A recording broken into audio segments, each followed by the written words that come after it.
You stand in front. of it, yeah. Oh, it's perfect. Oh wow, that's beautiful. Where's the power then?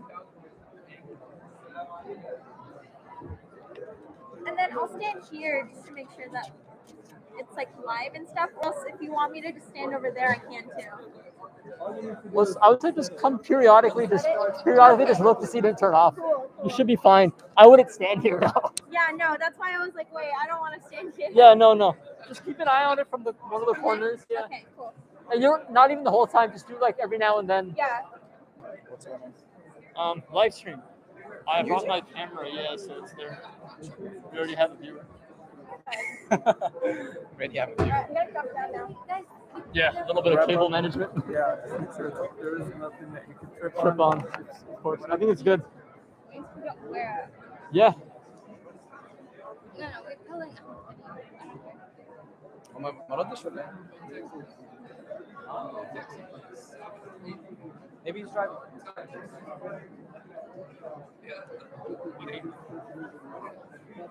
Thank you so much. Should I go and tell them to sit?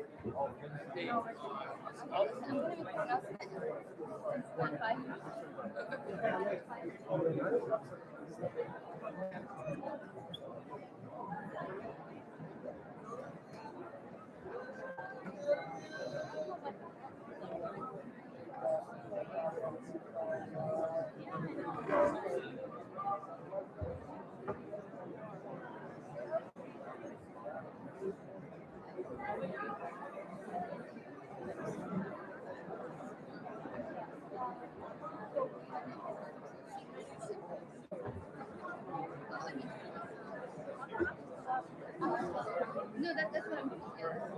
So I think the mic from that is going through the computer. Do you think they'll be able to? Yeah, so I think the mic is through the computer. I wasn't sure because it could very well be the camera, but I think. Oh, the stream is live. Yeah, we can end it. It's fine. Nobody's watching it, so.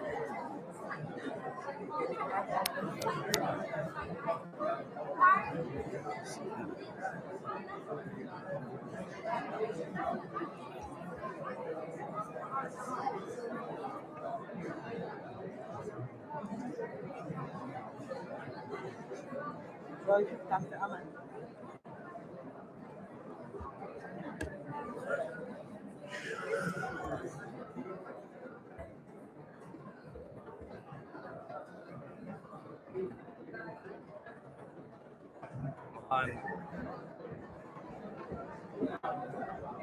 Are you about ready? We're just checking the audio. Yeah. Can you log into the stream? You, from outside? I Just can make log sure. in from your phone.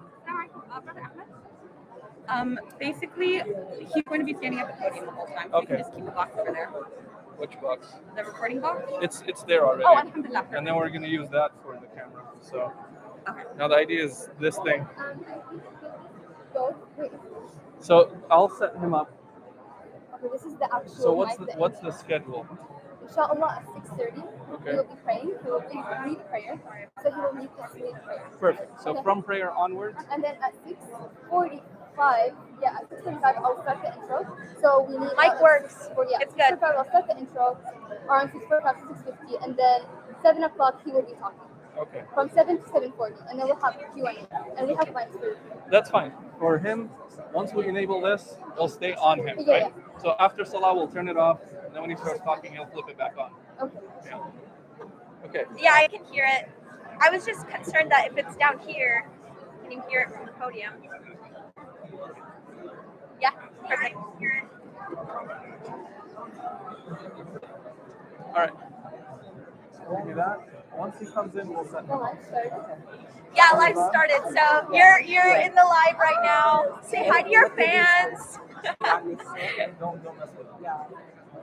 Assalamu alaikum everyone. Another reminder that we'll be praying in 5 minutes, inshallah. So make sure you're prepared to pray when we make the adhan, inshallah.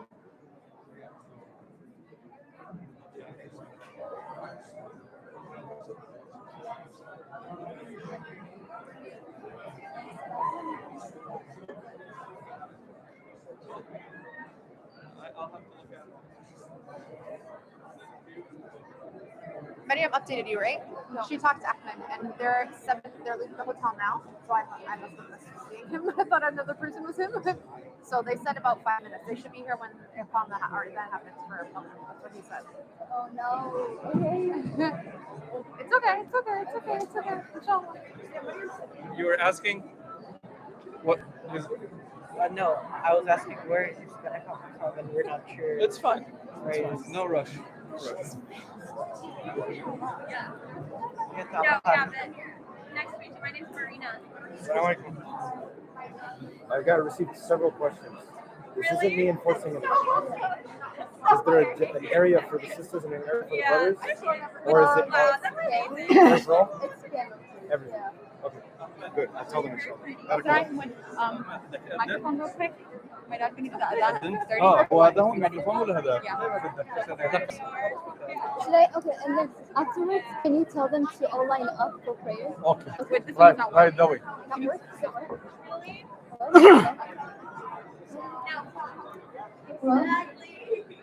Is it down? Can we swap it? Which one is louder? Because this is not loud. Yeah, this one. You're gonna do it at 6:30. Yeah. I will sit back down, but bat signal me as needed.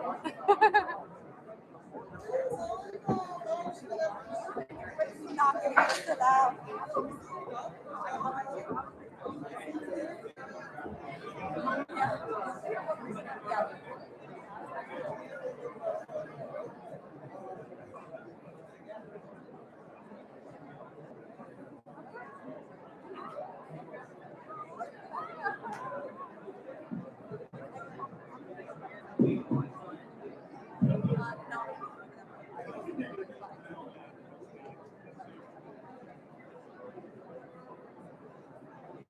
الله أكبر الله أكبر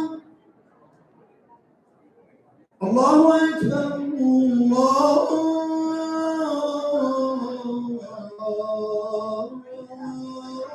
الله أكبر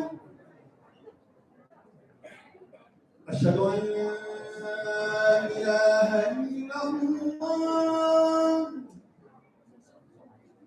أشهد أن لا إله إلا الله أشهد أن محمدا رسول الله أشهد أن محمدا رسول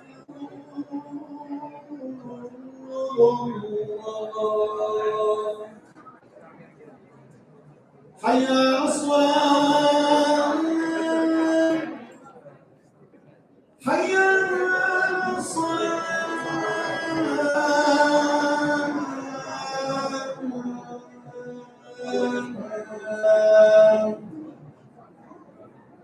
حي على الفلاح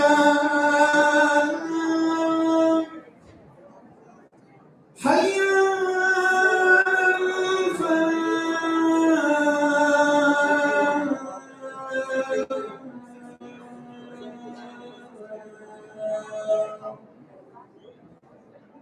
الله أكبر الله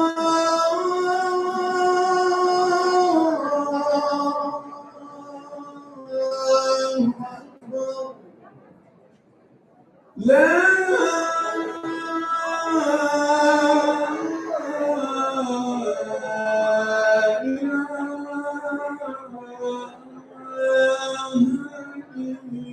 إلا الله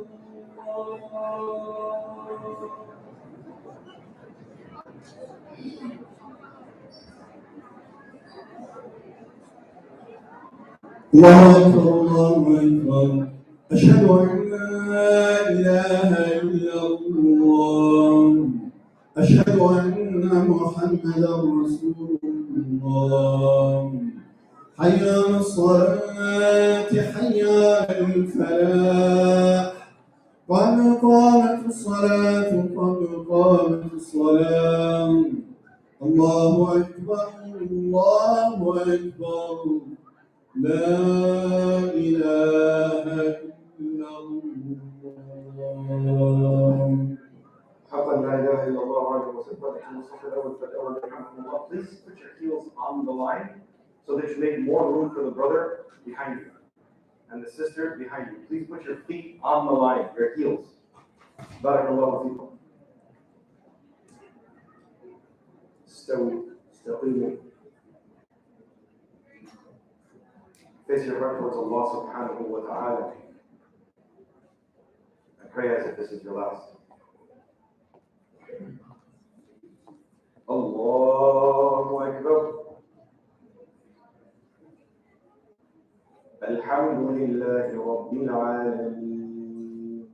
Ar-Rahman Ar-Rahim. Maliki Yawmiddin. إياك نعبد وإياك نستعين اهدنا الصراط المستقيم صراط الذين أنعمت عليهم غير المغضوب عليهم ولا الضالين.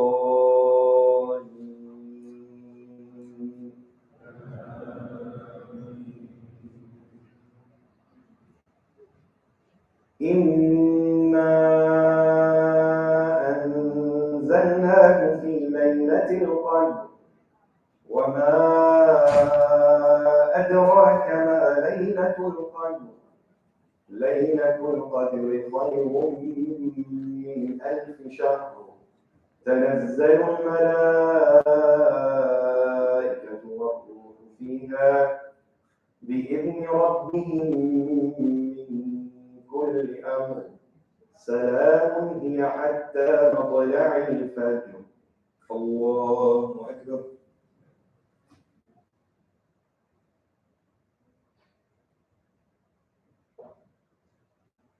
سمع الله لمن حمده.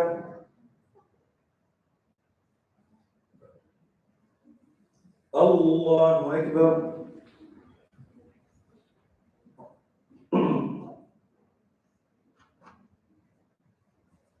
الله أكبر.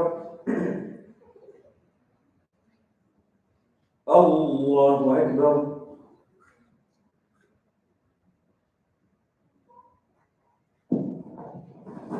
الله أكبر. الحمد لله رب العالمين الرحمن الرحيم مالك يوم الدين إياك نعبد وإياك نستعين اهدنا الصراط المستقيم صراط الذين أنعمت عليهم غير المغضوب عليهم ولا الضالين.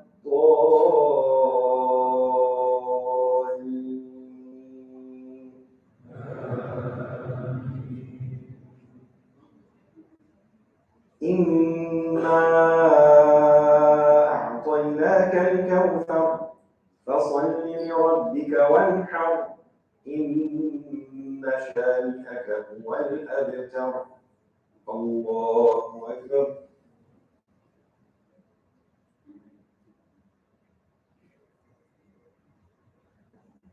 سمع الله لمن حمده. الله أكبر.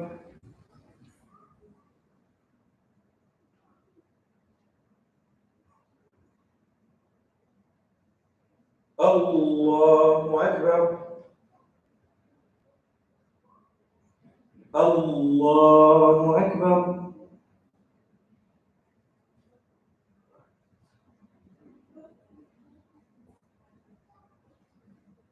الله أكبر.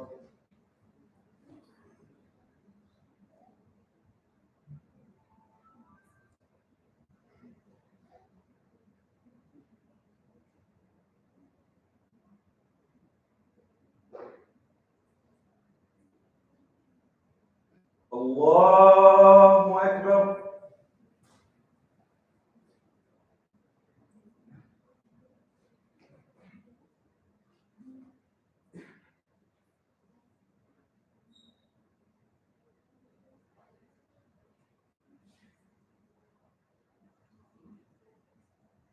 الله أكبر.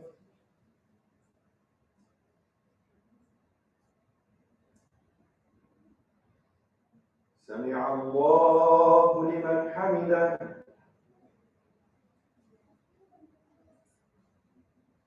الله أكبر.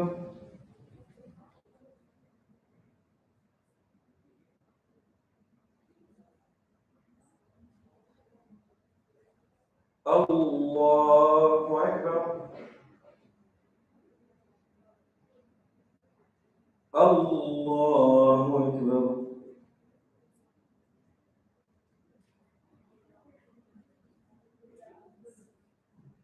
الله أكبر.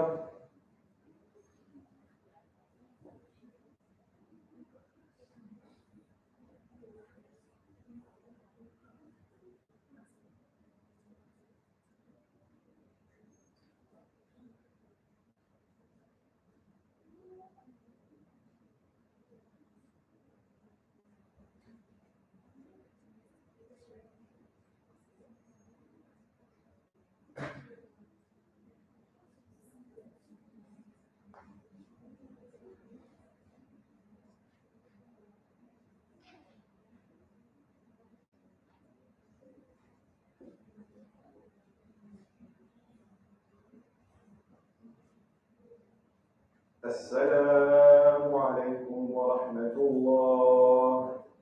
السلام عليكم ورحمة الله.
Assalamu alaikum. Inshallah, we have a couple minutes for Sunnah prayer. Afterwards, please take a seat and make sure all the gaps are filled.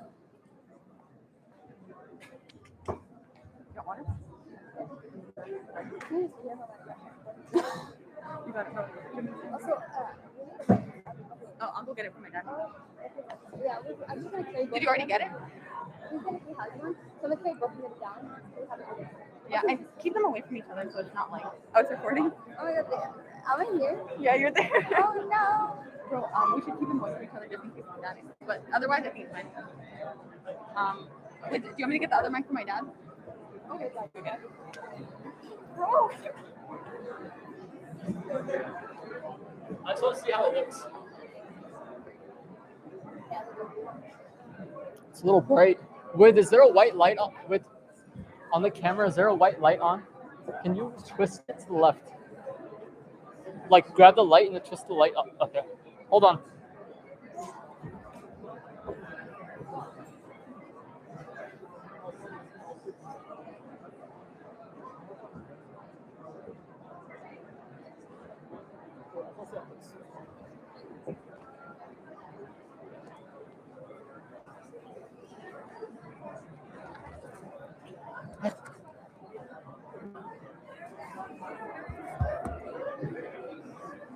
Good luck.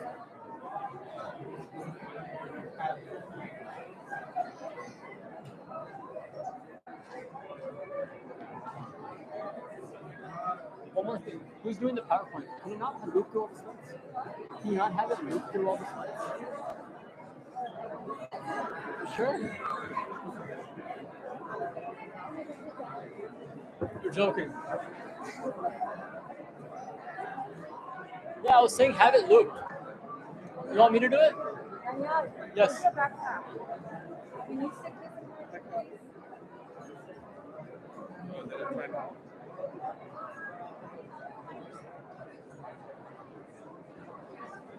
So he's gonna do podium.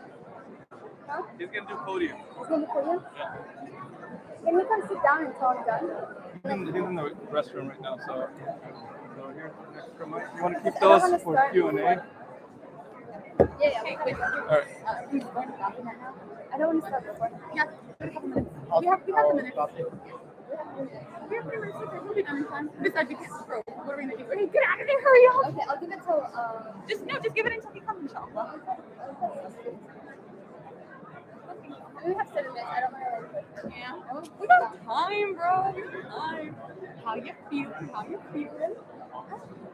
I'm just glad that you didn't leave the bed. I know. Bro, literally, that's our I was like trying to get him off the con. You had to talk to him? I literally, 6:30 he was like, do the bike. Bro, I knew that we shouldn't have done it. As soon as we got the bike, we knew what to do.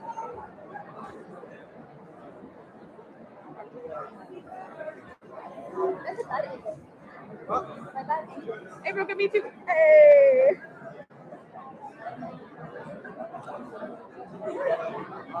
I should take my mask off. Alright.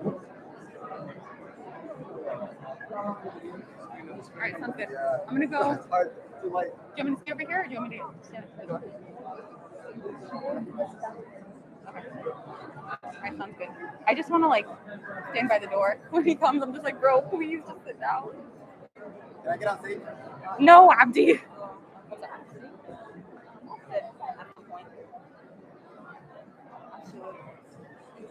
I should have realized. Oh, where's my phone? Oh, shoot. Well, I'm gonna go get my phone. Is everything good? Yeah. I was just asking whoever can sit. I don't know.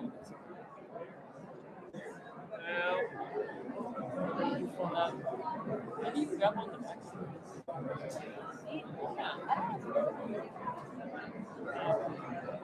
Yes, we're not sitting in. Wow, win. Great on camera. Great. Keep smiling. Smile. You're alive. Yeah, bro. You have 6 people watching, and 1 people liked it. There you go. Yes. Probably. Yeah, you're right. Probably not.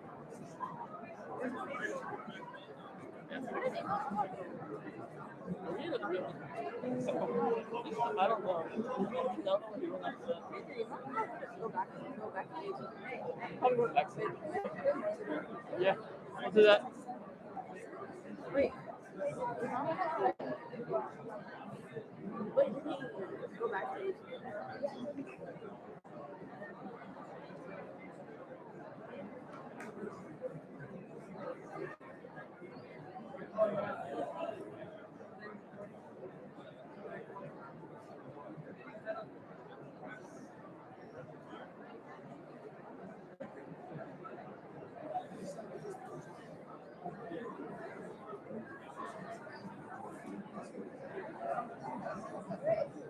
Bathroom still. You guys are about to start? Can you No, I'm not saying. I'm gonna tap on his bathroom, bro. No. Let him stay there. We're not rushing him at all. Leave it now. Yeah. We're not talking in the bathroom. Okay, but I can't start without. Don't start without. Just wait. You should be coming in ready. Wait, the camera's on you. 5 viewers. You guys are gonna go great. Oh, there he is. Yeah. Do you want me to come? Go ahead. Do you want me to tell him to sit down? Yes, okay. Do you want me to get him? Mariam. It's okay. You're gonna do great. You got this. Give me your hand so I can give you motivation. So I can spread the motivation to you.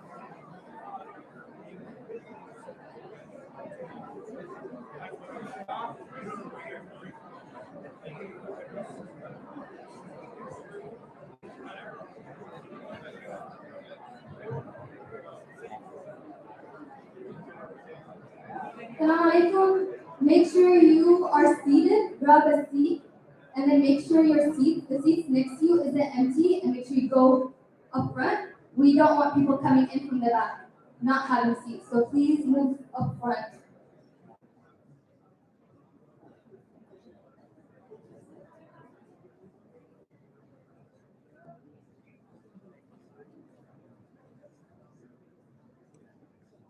Jazakumullah khairan all for coming today. And we'll start, I guess. So thank you all for coming. My name is Wid. I am the Vice President of MSA, Muslim Students Association at Arizona State University. Our goal of MSA is to spread da'wah and Islam to all college students. We try to create a community for our college students to come in, learn their deen, learn how to connect spiritually to Allah. And we introduce them to the masjid. We have ICC here in order to get closer to Allah. And we do that by our events. And we try to give them a strong identity and encourage them spiritually and to have moral growth. Alhamdulillah, MSA, we have a lot of events.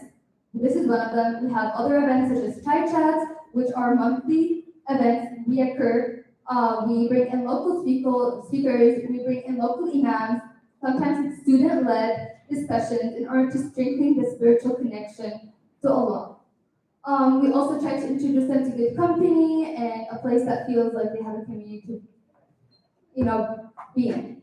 Also, some of our big events, such as Interfaith Dinner, which are annual events that happen, or we have other big events where we bring in knowledgeable speakers to share their experience. And the whole goal is to be able to connect students spiritually to Allah and spread the da'wah and deen. So now that we talked a little bit about MSA, let's talk about why we're all here today. So if you guys could help me out, I have a question for you. How did you guys feel when COVID happened, spiritually and emotionally? And I would love some answers. Scared, sad, anxious, disconnected, exactly, isolated. We felt very disconnected. We weren't able to connect back to the community. It was harder to go to a masjid because of isolation, because of the pandemic, because of quarantine. Yes, it may have been a year or a year and a half, maybe 2 years. It may have seemed like it went by really quick, but that changed a lot of us. It changed our routines. It changed the way we felt. And we all went through a difficult time and struggled through that period of time, subhanAllah. We all went through different tests. We went through either financial tests. We went through losing a loved one, which may have affected us, our daily lives. It may have affected the way we connect. It may have made us question Islam. Maybe made us question our company. Maybe in these kind of hardships, could have affected the way we communicate, we connect. And maybe it wasn't just because of COVID. It may have been something that have happened from way before. Maybe it was a test that we all had before COVID even started, And we all have a different way of handling it. Each one of you in here have their own different levels of iman, different levels of connection. So we can't really have one specific way that everybody could go on. Which is why, even for me, I felt personally very disconnected from the community during quarantine because it was harder to go to the masjid. It was harder to see the same people who I grew up with, who, were in the masjid, who were in the community because of a small period of time. And that may have changed the way I saw everything. And it was harder to get back on track. Volunteering with MSAs, volunteering with the Islamic community. And so, like we said, this may have been a struggle that some of us in here who maybe did not raise their hand, maybe did not talk about it, could have, felt. Which is why today we're here to learn about how to disconnect, to reconnect back to Allah.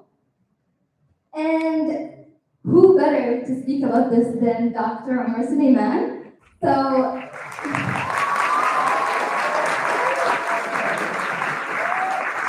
as most of you may know, Imam Suleiman is a world-renowned scholar and theologically driven activist for human rights. He is the founder and president of Yaqeen Institute for Islamic Research and a professor of Islamic Studies at Southern Methodist University. He is also the resident scholar of the Valley Range Islamic Center and co-chair emeritus of Faith Forward Dallas at Thanksgiving Square. He frequently writes for CNN, USA Today, and the Guardian, amongst others. He's also the founder of Muhsin, a non-profit umbrella organization serving the community to establish a more inclusive, special-friendly environment for our brothers and sisters with disabilities. He has been named one of the 500 most influential Muslims in the world by the Royal Islamic Strategic Studies Center of Jordan and been recognized by CNN as one of the 25 most influential Muslims in America. And without further ado, please give us a warm welcome to the beloved Dr. Omar Suleiman.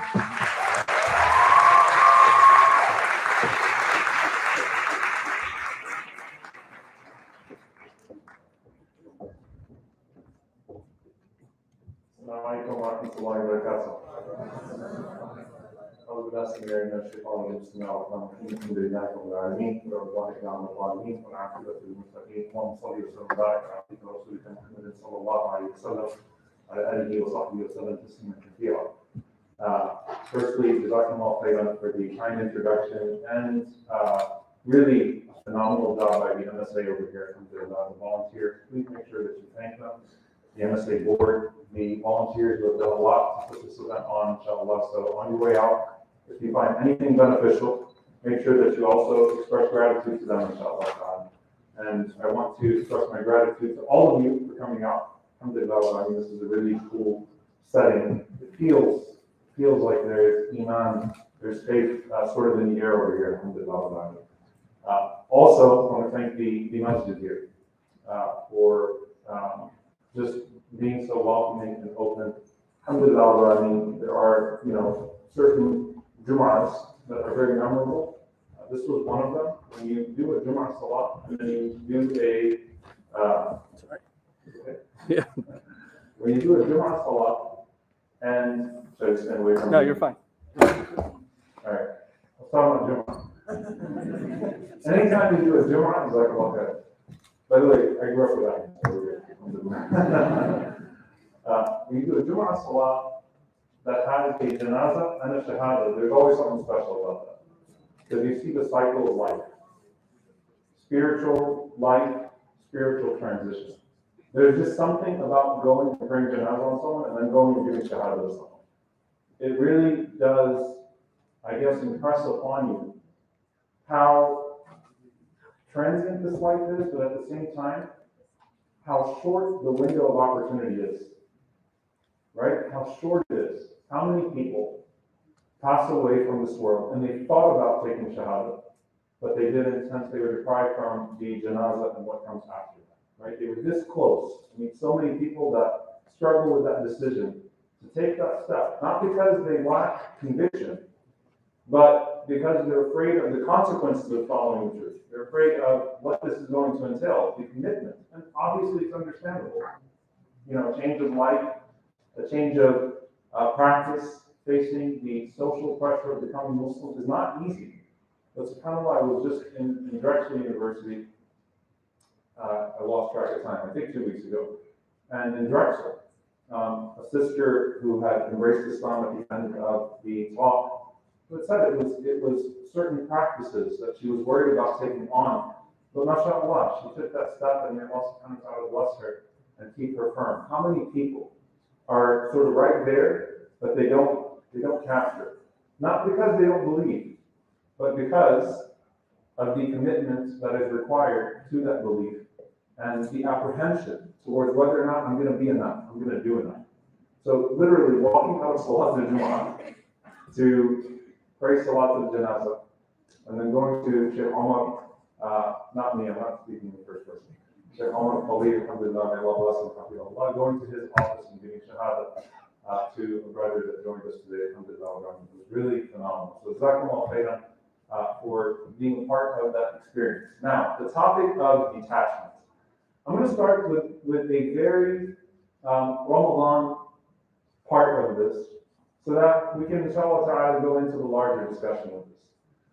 There's a narration that you'll find in the Ihya of Imam Ghazali, rahimahullah ta'ala, and of course in the books of Tazkiyah, that the first bid'ah, the first innovation, hadathat in Islam, the first innovation to show itself in Islam was shaba, was this sense of being full. People eating to their fill. And I feel really guilty talking about this because I ate a lot at lunch. It was a good lunch. So I ate to my fill. But a shaba, this idea of people constantly eating to their fill, meaning people filling themselves to what their appetite allows, not to what their discipline requires or what their functionality requires, but people that eat to their fill. There's a narration from Aisha,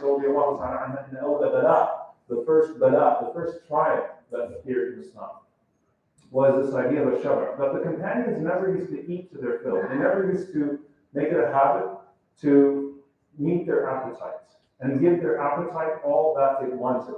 Why? Because there was a sense of focus. And that's why when you read the books of Tazkiyah, when you read the books of spiritual purification, you will find the narration of, am I about to be attacked? Yeah. Who's on this camera? All right. There. Second. We're good? Yeah. So I'll just stand here then. Yeah. All right. I will not go any further. All right. It's going to be hard. One of the things that we find in these books of Tazkiyah is the book of Shahwat al-Batn, the appetite of the stomach, and a person's appetite for intimacy. And it's included in the same books of discussions about sin and discussions about destructive flaws and habits. Why? Because the idea of disciplining your appetite is a serious one to the scholars of Islam. Your discipline with your appetite, and I'm not just talking about food, but consumption in general, allows you to have a greater devotion to your Creator. Now let me give you another incident. How many of you have heard the hadith where the Prophet says that the disbeliever eats with 7 intestines and the believer eats with 1? Have any of you heard that hadith before? That's an authentic hadith, by the way. It's one of those hadiths someone will be like, oh, there go the Muslims again, one of those traditions that doesn't scientifically add up. What do you mean 7 and then 1? Is it like, before you become Muslim, you got 7 in there, and then like as soon as you say La ilaha illallah, you have like this magical warping that happens inside the body and it becomes 1? No.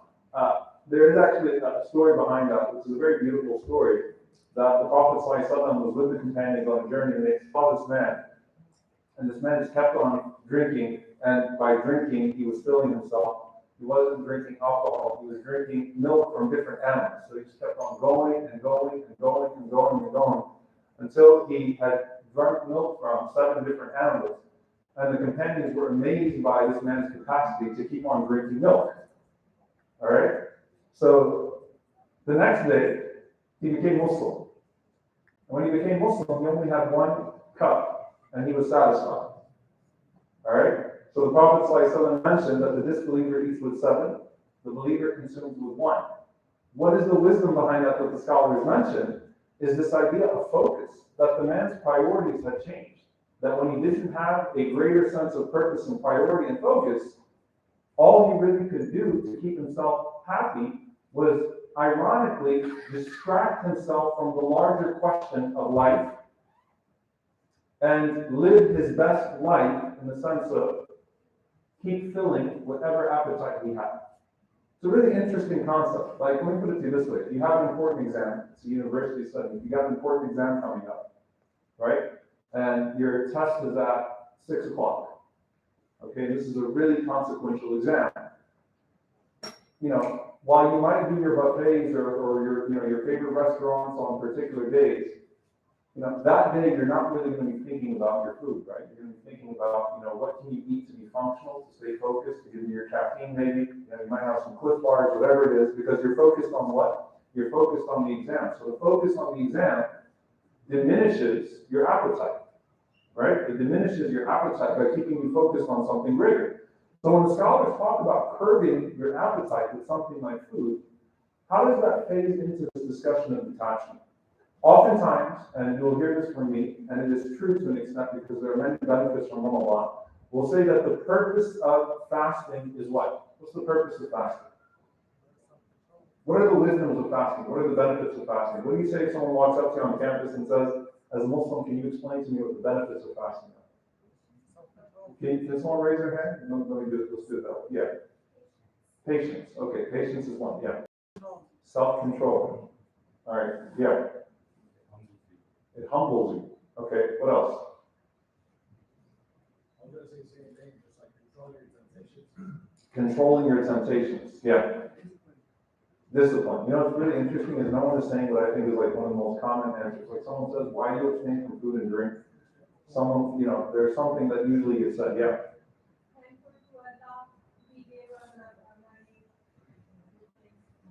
Gratitude. Right? Gratitude. Isn't that how you usually will explain the concept of fasting, at least one major component of it? Gratitude, that it helps us appreciate those blessings. Then when you don't eat and drink all day mindlessly, then you're more mindful of the blessing of food and drink. And so when you take that sip of water, alhamdulillah, when you have that date, when you have that food, you become more grateful for it. Isn't that what we say? And it's true. Hafiz ibn Rajab rahimahullah ta'ala mentions this is one of the benefits, the primary benefits of fasting. Okay? So we appreciate the blessings of food and drink. We appreciate what Allah subhanahu wa ta'ala provides us on a regular basis that we don't pay much attention to. But there is the other side of that, which is to permanently curb your appetite also for dunya. The actual curbing of dunya, the appetite for dunya as a whole. Now this is something really important here. The scholars of Islam mention that to temporarily disconnect yourself from a blessing that otherwise is readily available to you allows you to appreciate that blessing, right?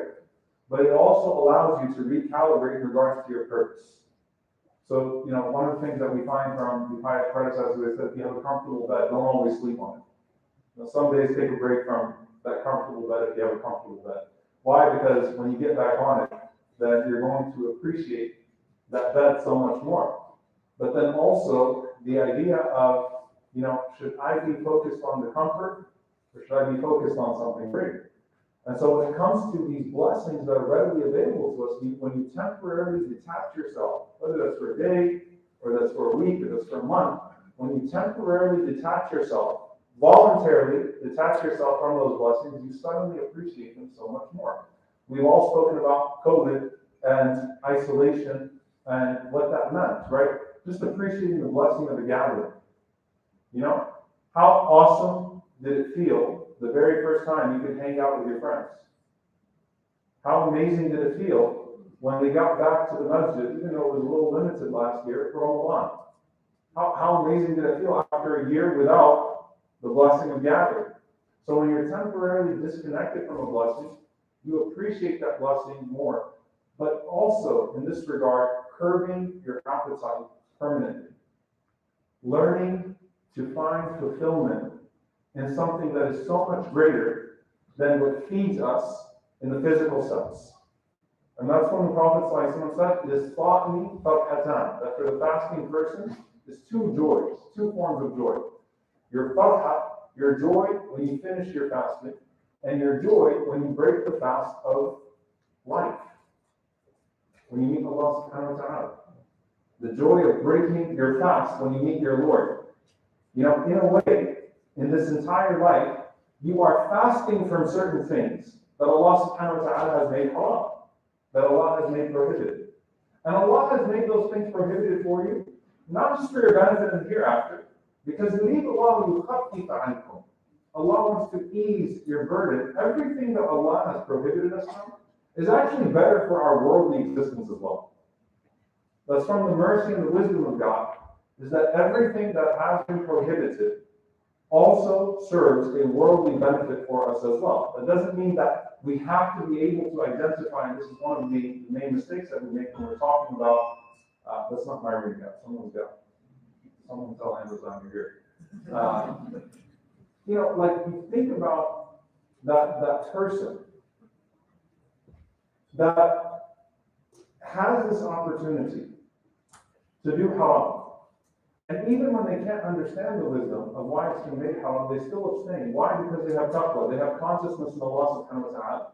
They also trust Allah subhanahu wa ta'ala. That Allah has not forbidden me from something except that it's better for me. So it's not that you have to be able to trace the tahrim, the prohibition, to something that gives you worldly benefit. But it's that you have this understanding that the collection of things that Allah has, commanded you to abstain from is actually better for you. Unfortunately, when most people figure out that that's the case is when they actually indulge those prohibitions, and then it brings them all sorts of problems. And they say, okay, you know what? Living a life of Islam is not just Jannah in the hereafter. It is peace of mind and tranquility in this life. Right? So this entire dunya, this entire world, you are fasting from the prohibitions. You're fasting from the prohibitions. Now in Jannah, in paradise, is anything haram? Is anything haram in Jannah? No. There is no sense of prohibition in paradise. Paradise is not a place of prohibition. Paradise is not a place of test. Paradise is a place of dispensation and reward from Allah subhanahu wa ta'ala. So there's no sense of haram at that point when a person is in Jannah. When you meet Allah subhanahu wa ta'ala, you break your fast from this dunya because you know that everything you abstained from and you kept a detachment from for His sake was actually better for you.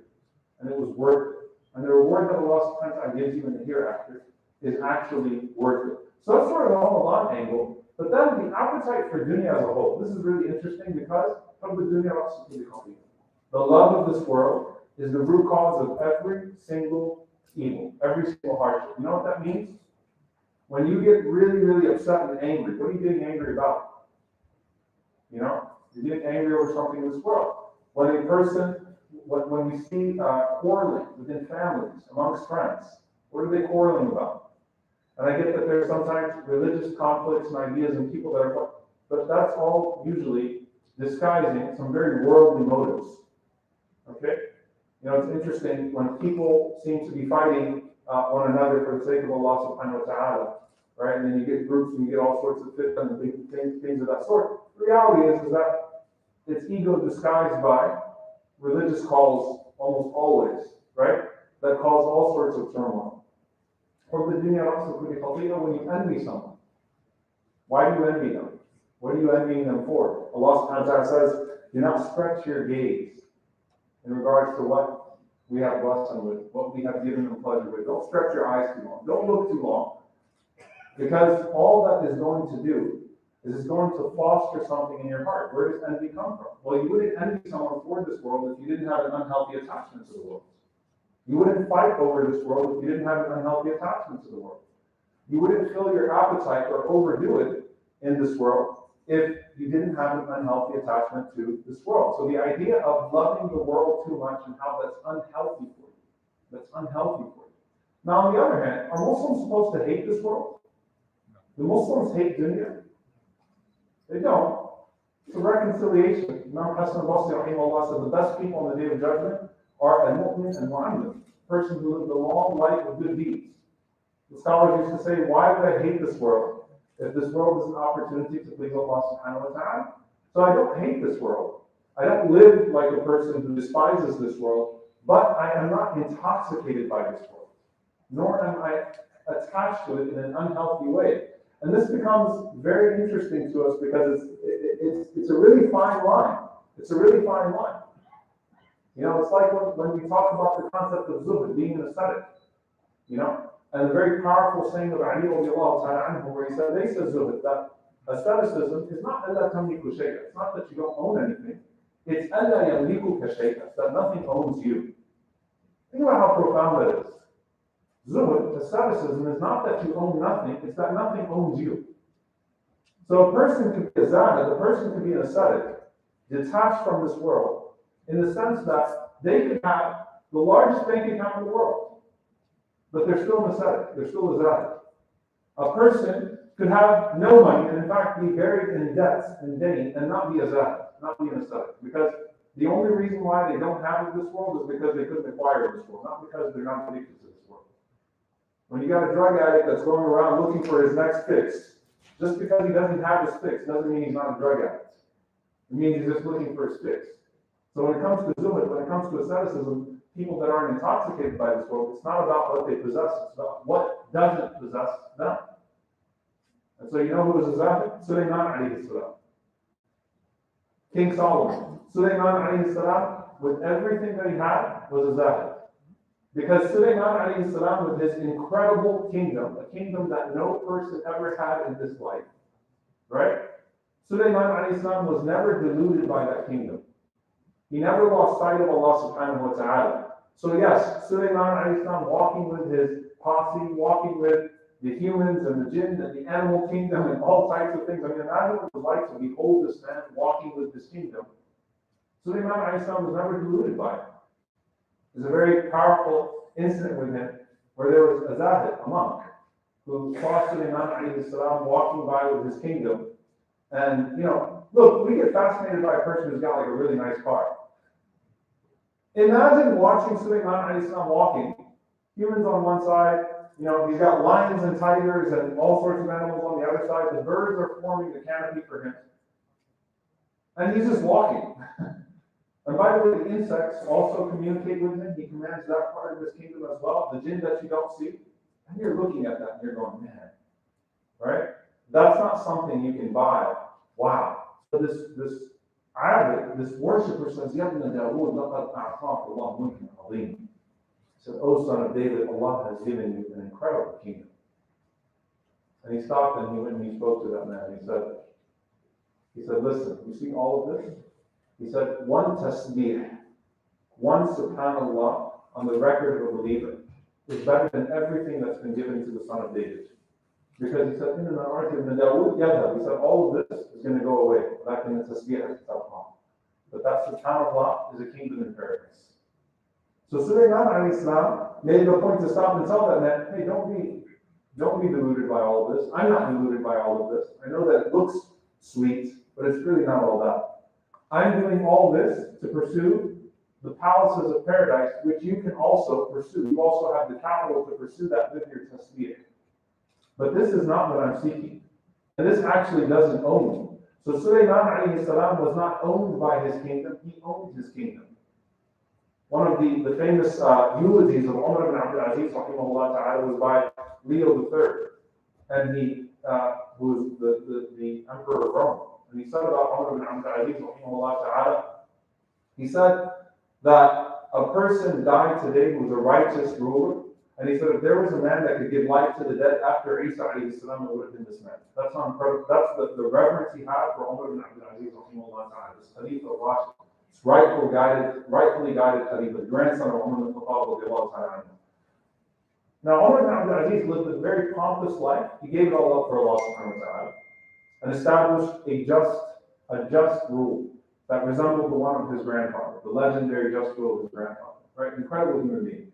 And Leo, from the palaces of Rome, he says, وَلَا يَنْبَغِي لِلنَّاسِ أَنْ يَعْجَبُوا مِنْ ظَاهِرٍ زَهَدَ الدُّنْيَا وَتَفَرَّغَ لِعِبَادَةِ اللَّهِ فِي صَلْمَانِهِ. He said, people should really not be impressed by these monks that have dedicated themselves to Allah subhanahu wa ta'ala and have absolutely no need for this world. He says, إِنَّمَا يَنْبَغِي لِلنَّاسِ أَنْ يَعْجَبُوا مِنْ مَلِكٍ بَرَكَةِ الدُّنْيَا تَحْتَ قَدَمَيْهِ كَزَهَدَ فِيهِ.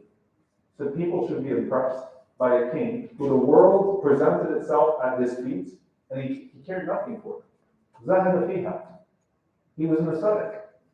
He never became intoxicated by it. He never became attached to it. He was able to keep that kingdom in perspective and hence establish something so much greater.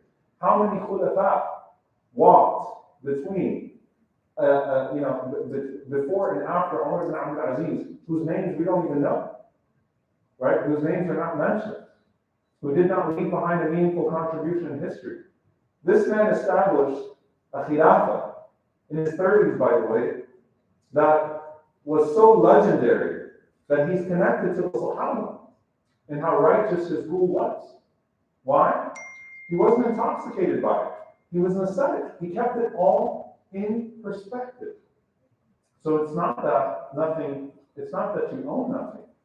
It's that nothing owns you. Allah subhanahu wa ta'ala breaks your dependency upon different things. So that you realize that the connection that you really, really need is that connection with Allah subhanahu wa ta'ala. Now, you take it a step further, it's not just about how you love and how or how you attach yourself or what you keep in perspective. It's also the degree to which you love something. And so you look at Omar ibn Khattab, he has this very powerful saying. He says, "La yakun hubbuka kalafan wa la bughduka talafan," for example. He says, when you love, don't love obsessively, and when you hate, don't hate destructively. Powerful saying. When you love, don't be obsessive with your love. Why? Because love is blinding. Love is truly blinding. Right? When you really love someone or something, if it's not for Allah subhanahu wa ta'ala, if it's for something else, you're going to be blinded by that love. And so long as the quality that caused you to love someone or something is still present, then you're going to overlook and overlook and overlook to a point that you might actually delude yourself. Okay? So don't love obsessively and don't hate destructively.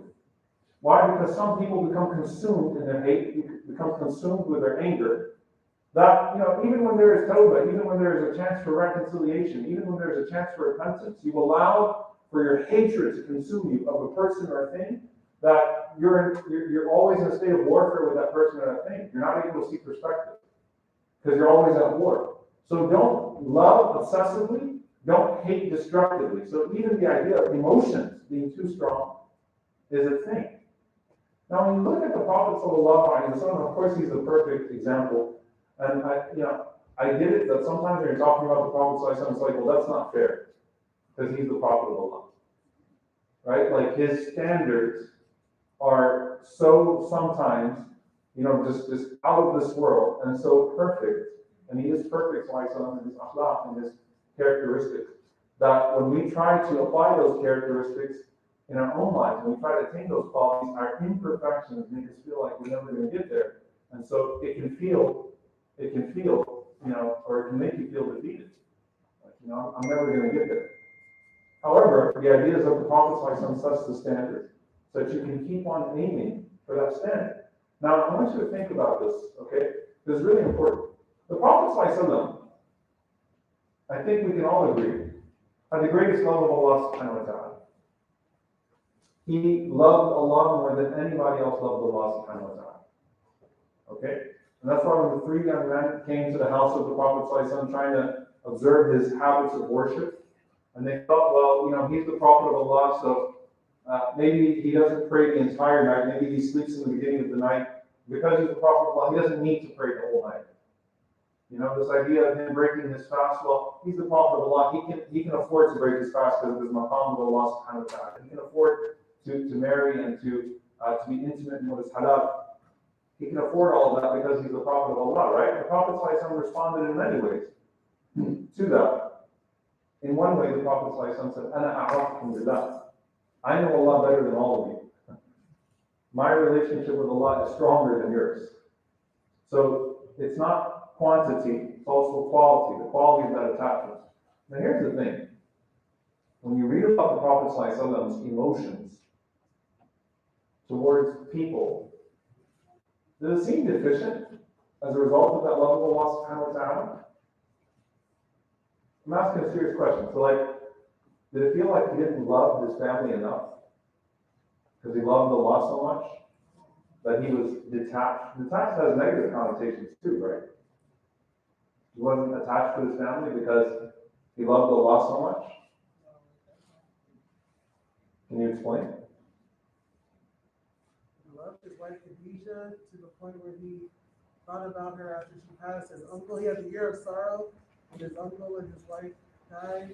Right, so he loved Khadija radiallahu ta'ala anha so much in a way that, I mean, truly is moving. Never forgot her. Never forgot her. Radiallahu ta'ala anha. Every single day. Every single day. Like, you'd be like, you know, someone that thinks about often when you're doing, you know, crisis counseling or grief counseling, right? There's this idea of keeping busy and this idea of turning the page or whatever that may be. Like the Prophet ﷺ had his share of busyness after the death of Khadija radiallahu ta'ala. But what's the narration? Every single day. A day did not go by without him talking about Khadija. Not Uhud or Khandaq could take away the memory of Khadija from the Prophet ﷺ. Fatah Makkah, he's thinking about Khadija radiallahu anha, being close proximity to Khadija radiallahu ta'ala. His love of Aisha radiallahu ta'ala anha. I mean, beautiful, right? It is absolutely beautiful. Attentiveness, attention, that's all there. So his attachment to Allah did not lead to detachment from the people around him. So when, you know, the reason why I want you to think about this, and it's really important, is because, you know, when we're talking about zuhud, when we're talking about asceticism, we're often restricting this idea of zuhud to love, that nothing owns you. When it becomes blameworthy is when it takes you away from Allah subhanahu wa ta'ala, right? That's when it becomes blameworthy. Did the Prophet ﷺ's love of Khadija radiallahu ta'ala anha take him away from Allah? No. Did his love of Aisha radiallahu ta'ala anha take him away from Allah? No. It's actually profound. Aisha radiallahu ta'ala anha describing the Prophet ﷺ in the house. And like, how was the Prophet ﷺ at home? Prophet ﷺ, كان في خدمة أهله. He was in the service of the people of his household. Not just in the service by patching shoes and cleaning up and things of that sort. كان مزاحا صلى الله عليه وسلم في أهله. He used to laugh and make his family laugh. He used to bring joy to the house. Like, he didn't come home like, look, I had a long day. Leave me alone. Not today. Prophet ﷺ comes home and he's paying attention to the part of the glass that she drinks from. So let me drink from that glass. Listens to her stories and engages with her own stories. Gives her analogies about how much he loves her. These are the things he's doing, right? That's the Prophet ﷺ. That's the attentiveness. You know what Aisha said would happen when the Prophet ﷺ heard the call for salah? She said, كَأَنَّهُ لَا يَعْرِفُنَا. It was as if he didn't know us. He was out. Like the Prophet ﷺ was when he heard Allahu Akbar, كَأَنَّهُ لَا يَعْرِفُنَا. It was like he didn't know us anymore. That was Allah's time. I was going to ask for that. I was like, this God is punishing me by doing exercise and staying in water. I'm not fasting.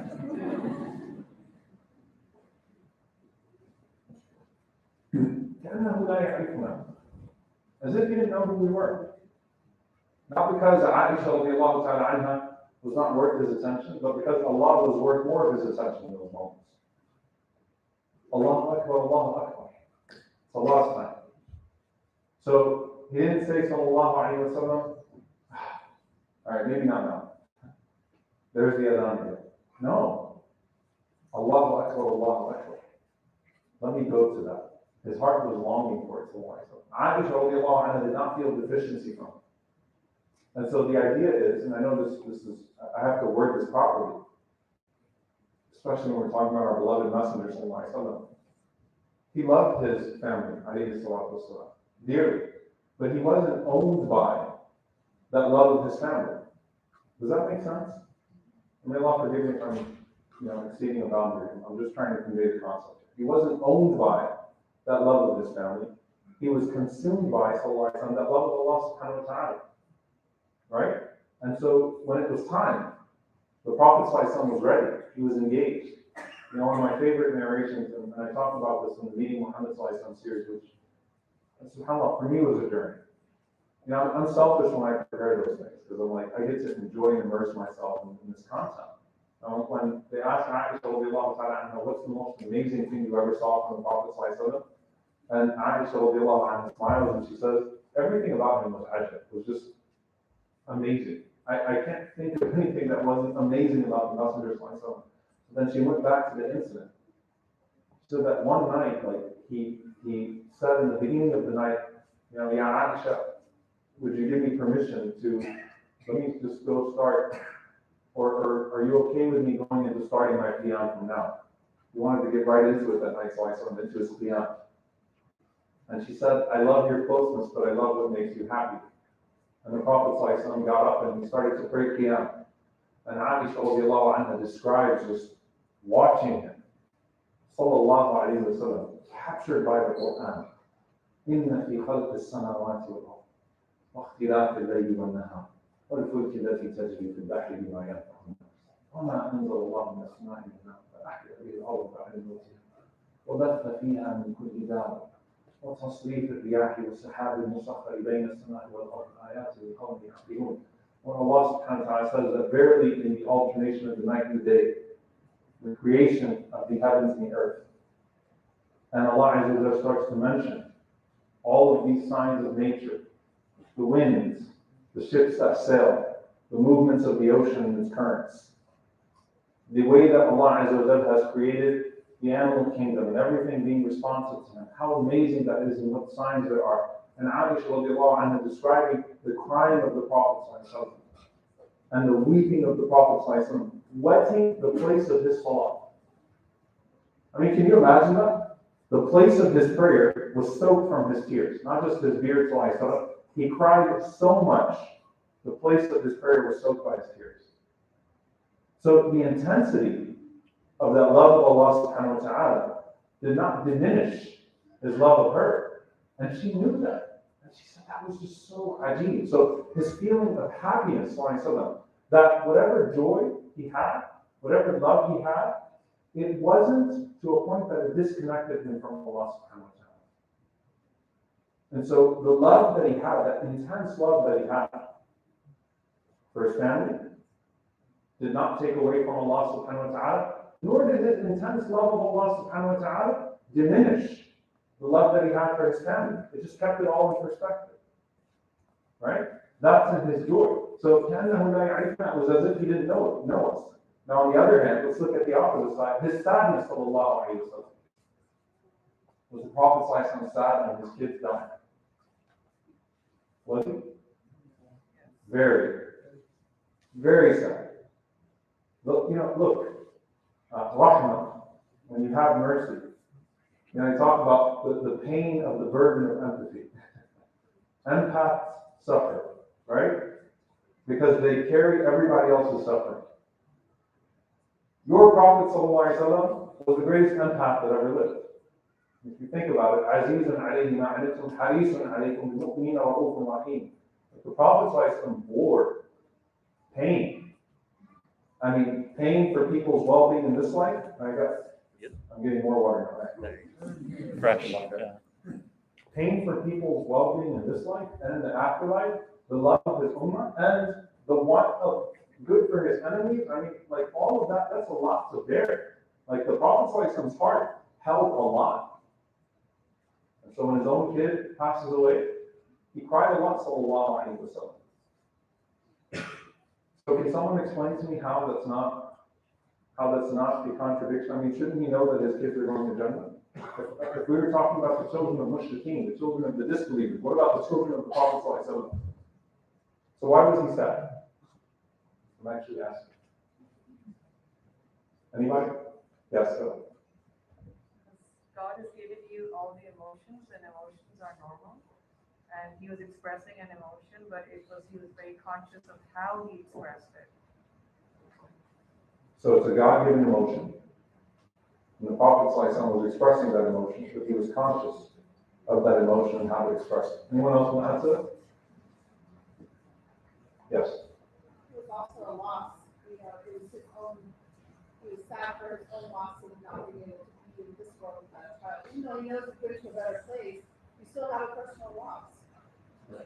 So it was still a loss, and the Prophet ﷺ was pained by that loss. So even though he knows the child is going to a better place, he's still pained by that loss. And it's really interesting, subhanAllah. The Prophet ﷺ, when he loses his son and his grandson, both times when he cries, the companions comment about his tears. a little confused. Both times. So with Ibrahim, his son, Ibn Auf radiallahu ta'ala anhu says, وَأَنْتَ يَا رَسُولَ اللَّهِ, wait, you too? So it's not, so realize he didn't, it's not that he said the crime, like I'm disappointed in you. It was like, wait a minute, that's for us. وَأَنْتَ, like you too. Like, wait, we're the ones that cry over the loss of our children, not you. You're the one that gives us sabr and perspective. وَأَنْتَ يَا رَسُولَ اللَّهِ. The other time with his grandchild, Sa'id ibn Ubadah radiallahu ta'ala anhu, saw his tears, said, مَا هَذَا يَا رَسُولَ اللَّهِ. What is this, O Messenger of Allah? What is this? Like, what am I witnessing right now? I don't know how to process what I'm witnessing right now. Okay?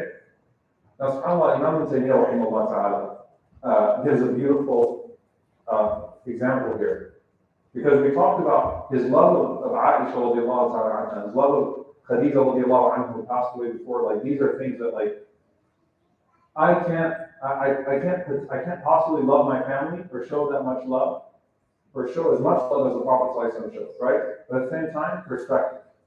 Allahu Akbar, that was it. Okay? This is the sadness part. So Shaykh Islam Ibn Taymiyyah rahimahullah gives this example. He says, compare Fulayl ibn Iyad rahimahullah to Rasulullah ﷺ, and what's observable and what's not observable. Fulayl ibn Iyad rahimahullah had a son that he loved. Who was famously called Qatil al-Quran, the one who was killed by the recitation of the Quran. Why? Because his son fell dead, praying behind him, crying, listening to the Quran. I mean, and he was Fulayl's favorite child because of how righteous he was.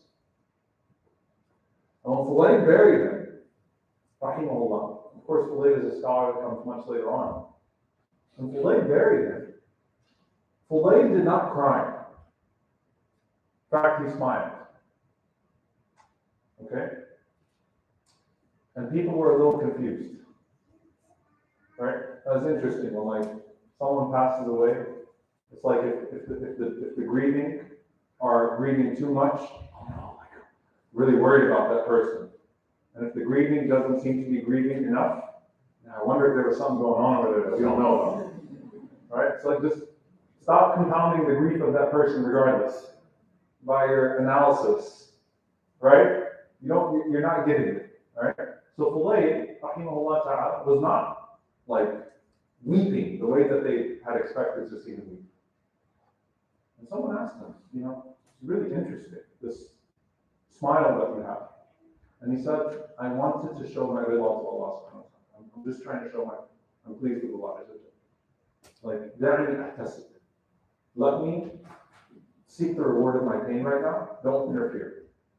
By the way, I won't say the name of someone, but I actually know someone whose child was murdered in an Islamophobic incident. And when the people were crying on his shoulder, and he told them, he said, خلاص, let me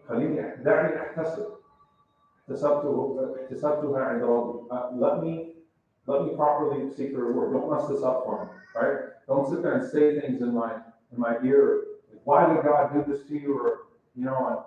Let me bear this the way I know how to bear this with Allah subhanahu wa ta'ala, and respond the way that I know He wants me to respond. Right? So Fulayl didn't cry, and he said, I'm showing Allah subhanahu wa ta'ala my rida with His qada, my pleasure with His decree.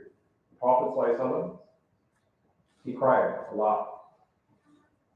So Ibn Taymiyyah rahimahullah says, he points to something really interesting. He says, at surface level, which one of them had the better response? If a person saw two normal human beings, and we know that Rasulullah ﷺ always responds the best way, but if a person saw two normal human beings, they say, Fulayl had the more pleasing response, right? But he said, the difference is what? That Fulayl was incapable of perfectly combining both rahmah and rida.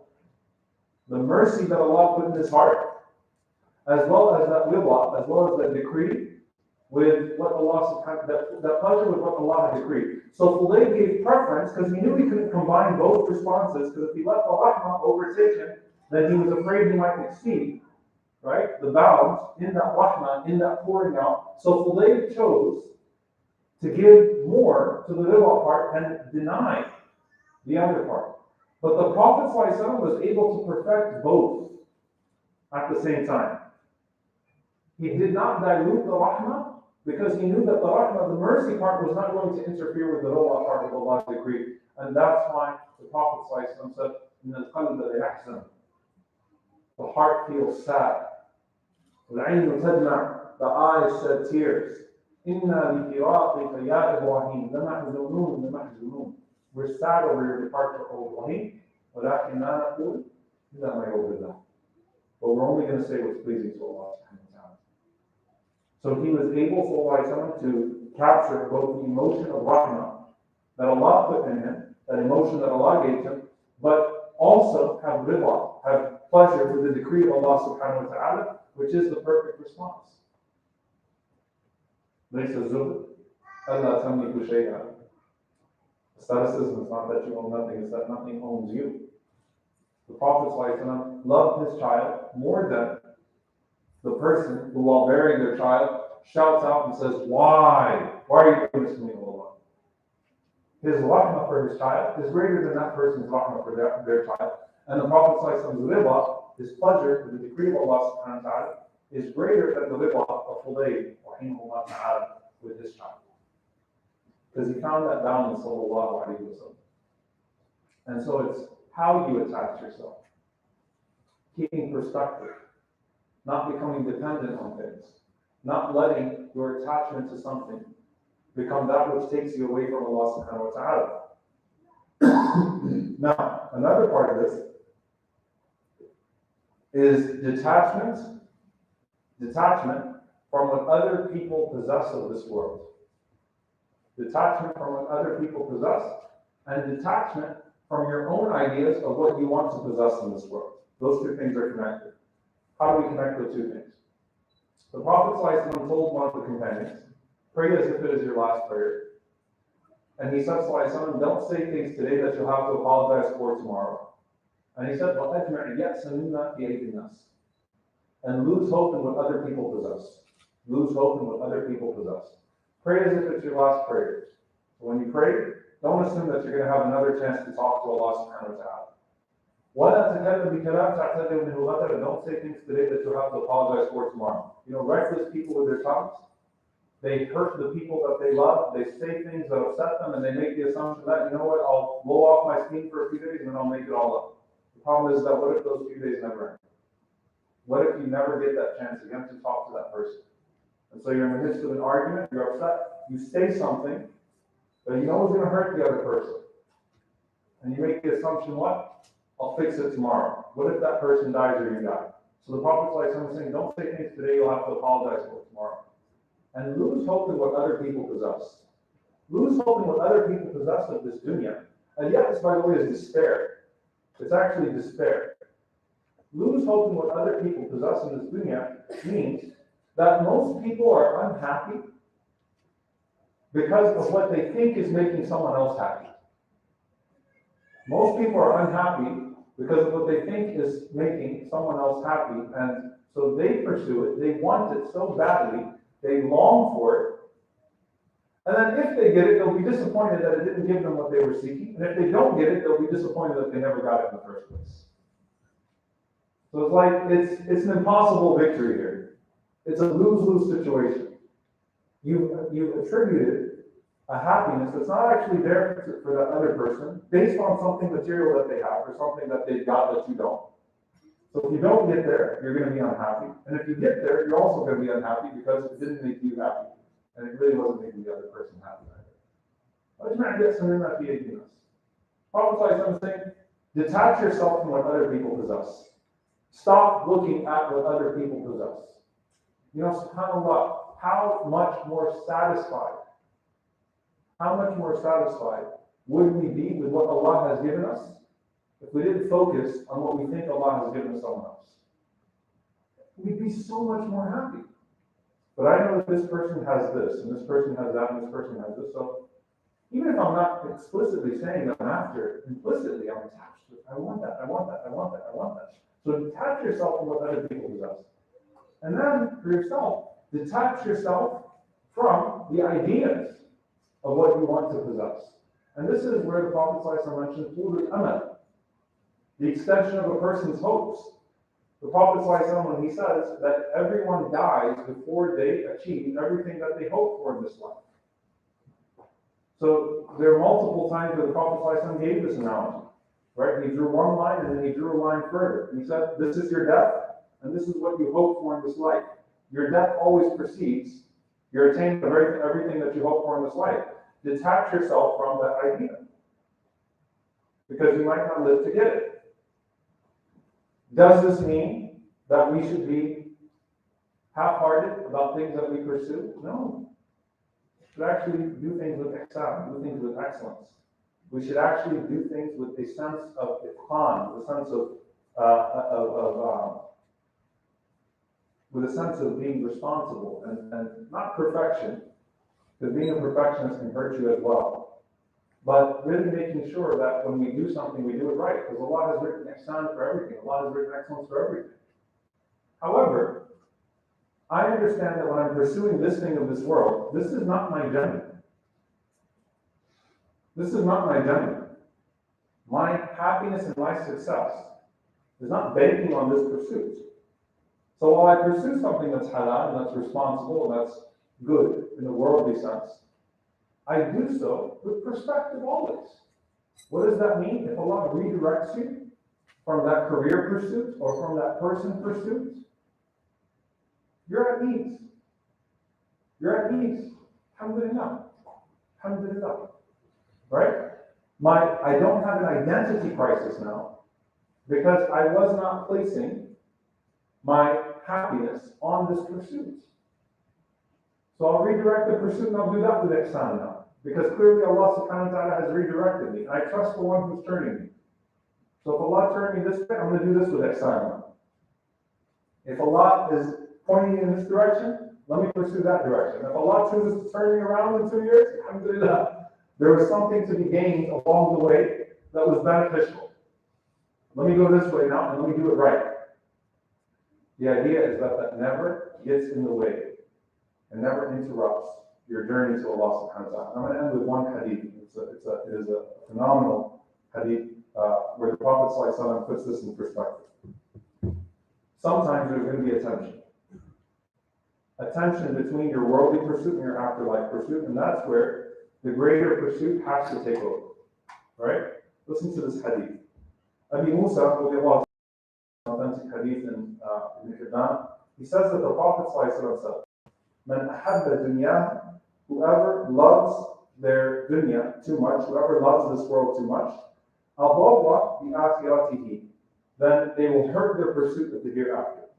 وَمَنْ أَحَبَّ آخِرَتَهُ, and whoever loves the hereafter, adalla dunyahu, then sometimes it's going to lead to hurting certain prospects of things that they pursue in this world. And listen to what the Prophet ﷺ said. He said, فَآثِرُوا, so choose, آثِرُوا مَا يَبْقَى عَلَى مَا يَفْنَى. مَا يَبْقَى عَلَى مَا يَفْنَى. Sallallahu alayhi wa sallam. He said, choose that which stays over that which goes. مَا يَبْقَى, choose that which stays over مَا يَفْنَى, over that which goes. Choose the one that is permanent over the one that is temporary. And you'll be successful. This is a powerful advice from our Messenger ﷺ, and of course it comes to what? Al-akhiratu khayrun. The hereafter is better and is longer lasting. We ask Allah subhanahu wa ta'ala to attach us to Him, to keep our hearts attached to Him.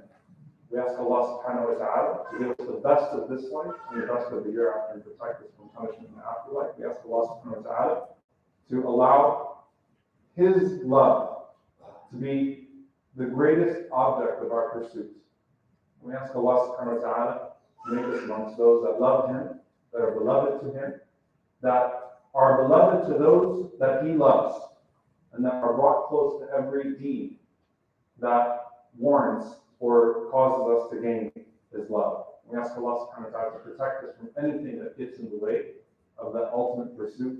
And we ask Allah subhanahu wa ta'ala to make us amongst those who will be pleased on the day of judgment and who will be pleasing on the day of judgment, and to enter us into Jannah with Firdaus. Allahumma ameen. Jazakumullahu khairan. Inshallah ta'ala, take questions now. Assalamu alaikum.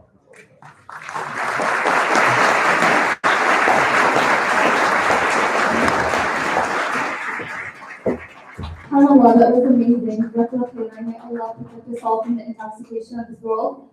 So actually, that was really amazing hearing that in person instead of behind the screen. SubhanAllah, that was really good, mashallah, especially with the topic.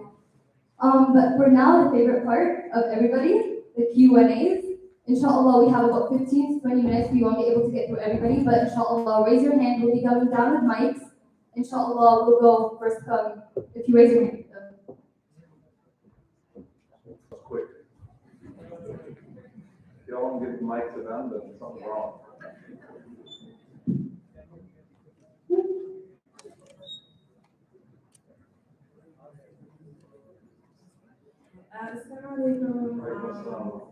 So you were talking about how like you should not let your emotions continue you like that. Do you have like any? Most of the time, like when we hear talks like this, like you're always like inspired. But do you have a how? Do you have like a plan? Do you have like a what can we do to like not let our emotions consume us or like detach from us? Jazakumullah khairan. And by the way, you're right. Sometimes I'm not. Sometimes I wish I could give more, but obviously I'm limited by time, and that's, there's sometimes benefit in the big talk. There's benefit in the reminder, right? And so we remind ourselves, and it's effectively a reminder in that sense, but it's not so much on the systematic part of this, the how. From a practical perspective, لا يعرف الخلق والخالق أحد ويكثر معاملة الخلق على الخالق. No one knows the creator and the creation and prefers the creation to the creator. What the scholars mentioned there, for example, is that a person does good deeds in private and starts to enjoy their good deeds because of what it does to connect them to Allah, and finds a greater sense of purpose and joy and fulfillment in that, to where it diminishes naturally the attachment to other things. So the high level of this is that if you're living a life of purpose, if you're living in accordance with your fitwa, with your path, if you are constantly tracking your goals and trying to get closer to Allah subhanahu wa ta'ala, and the believer never runs out of goals because we can always get better. You're replacing one pursuit with the next pursuit. Where Allah subhanahu wa ta'ala mentions that like you move on from one pursuit, go to the next one, right? So you're constantly setting goals for yourself in terms of building yourself religiously. Then the love of Allah subhanahu wa ta'ala and the magnitude of that pursuit will naturally overtake the other. That's one, right? So it's really high level here. Second one is practical. And I'm gonna boil this down to something that I think is most important, especially when you're talking, at a university campus. وَالْعَصْرِ إِنَّ الْإِنسَانَ لَفِي خُسْرٍ إِلَّا الَّذِينَ آمَنُوا وَعَمِلُوا الصَّالِحَاتِ وَتَوَاصَوْا بِالْحَقِّ وَتَوَاصَوْا بِالصَّبْرِ. People are in loss except for those who enjoin one another in good and enjoin one another in patience. تَوَاصَوْا بِالْحَقِّ وَتَوَاصَوْا بِالصَّبْرِ. You've got to have people around you. A friend, doesn't have to be a lot of friends, a friend, someone that's an accountability partner. Accountability partner, I know it sounds really bad sometimes, but the Sahaba were accountability partners for one another. They reminded each other, they pushed each other, they kept each other from getting complacent, especially when the Prophet died, right? Like frequent reminders to one another.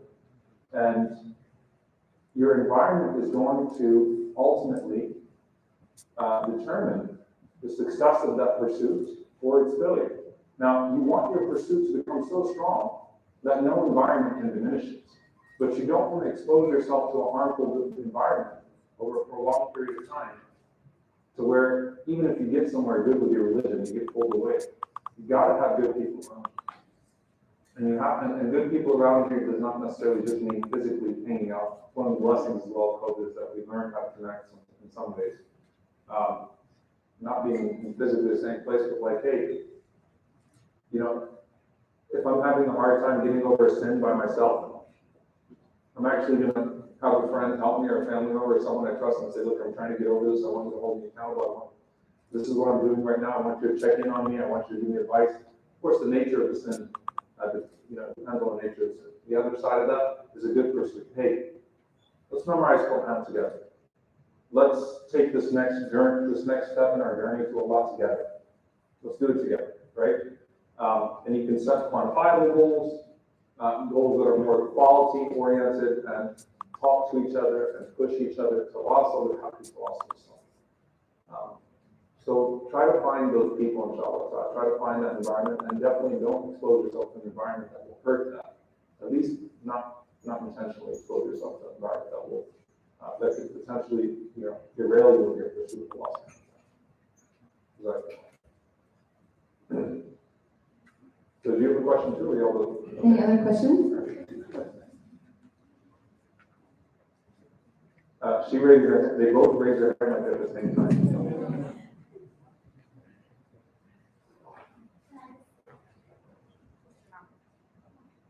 Assalamu alaikum. Right. So we live in a world where it's constantly evolving. We're always being exposed to different things, whether it's positive or negative.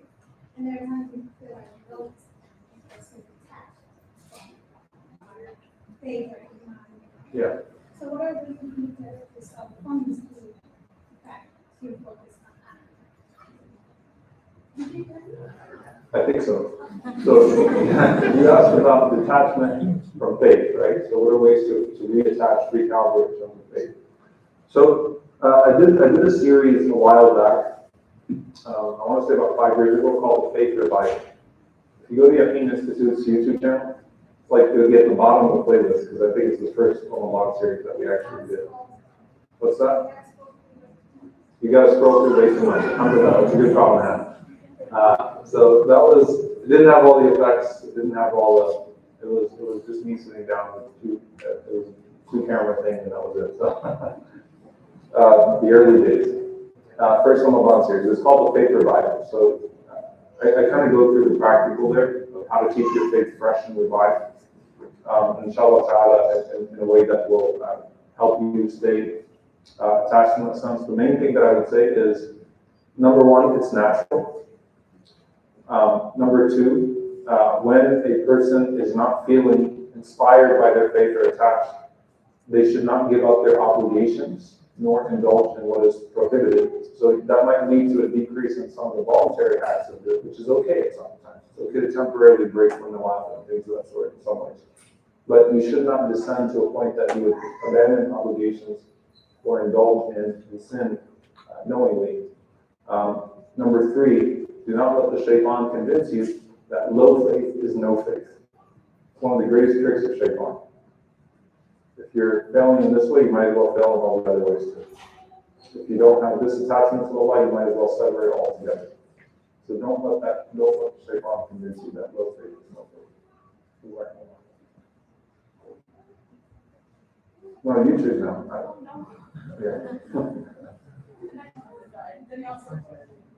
Okay, I think this is for one more question.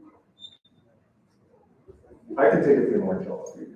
So I actually have 2 questions. The first one's pretty simple. You gotta ask one. One? Okay, I'll skip to my second one. So I feel like when we engage in the dunya, sometimes I have this as a recording. I feel like when we engage in the dunya, a lot of times we're confronted with the question of, well, especially from secular friends or non-Muslim friends, like, hey, what is it about this Islam thing? So I was kind of wondering, like, what an argument is for Islam from a secular perspective, or just one of many that you can offer at the moment. What's an argument for Islam from a secular perspective? If you're going to only argue for Islam from a secular perspective, then ultimately you're going to be limited to secular outcomes and goals. So it actually is a problem. It's actually one of the issues that we're struggling with today is that religion is no longer about what is true and pursuit of meaning. It's about what feels good and makes me feel better about my dunya and my other pursuits. So it doesn't actually redirect your pursuit. So religion is pursued only to the extent that it comforts and gives you a sense of, gives you a form of therapy. Islam is true. Religion is, the divine revelation is true. And so the idea is that when something is true, the truth is awfully inconvenient sometimes. Not Islam. وَمَا جَعَلَ عَلَيْكُمْ فِي الدِّينِ مِنْ حَرَجٍ. Islam is not a difficult religion.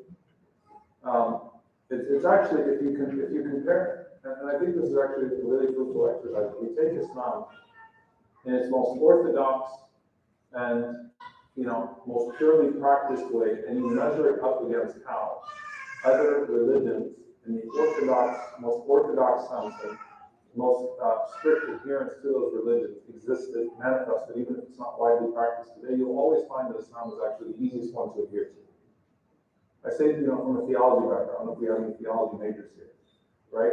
But to strict adherence to Islam versus strict adherence to any other religion, Islam is actually the easiest, least burdensome. So that exists, right? Then you can talk about the secular outcomes, secular goals, and you can talk about the benefits of religion in terms of, what it gives and what it bears of greater value, ethical paradigms, and you can do them. And that is actually important, right? Because otherwise everything is relative and subjective, and lacks any sense of objectivity and any sense of timeless principle. And so you can talk about it from that perspective. But ultimately then you're still restricted to the worldly argument. And so you got to bring people back to, you have a man, Muhammad sallallahu alayhi wa sallam, making the claim of prophethood. He has a pretty compelling case, which is why the world turned out the way that it did. Interrogate yourself with the proofs of that prophethood and with the divinity of the Quran. It's actually the first book we published at Yakin, alhamdulillah, last week, Proofs of Prophethood, Dalal al-Nubuwwah. Right now we're going through the miracles of the Quran. Not just miracles in terms of gems, but the Quran has a miracle. So the idea here is that if this is true, and if this is really from the one who created me and knows what's best for me and seeks an outcome for me, then ultimately the more in adherence I am to that, the better off I am. And that's true as individuals and that's true as societies. The further away I am from that, the more that I'm left to my own faculties, my own pursuit, and I'm actually going to fall on my face in some ways. I'll end with one thing on, in this regard. I do think it's important, particularly in the context of what's happening right now with the invasion of Ukraine. All those newscasters that are talking about the civilized world versus the uncivilized, like this can't happen in Ukraine because it's not, we get it when it happens to those uncivilized beasts, in the Muslim world and in Afghanistan, Iraq, and wherever it is. We get when it happens to them, but this is a civilized nation, with all due respect,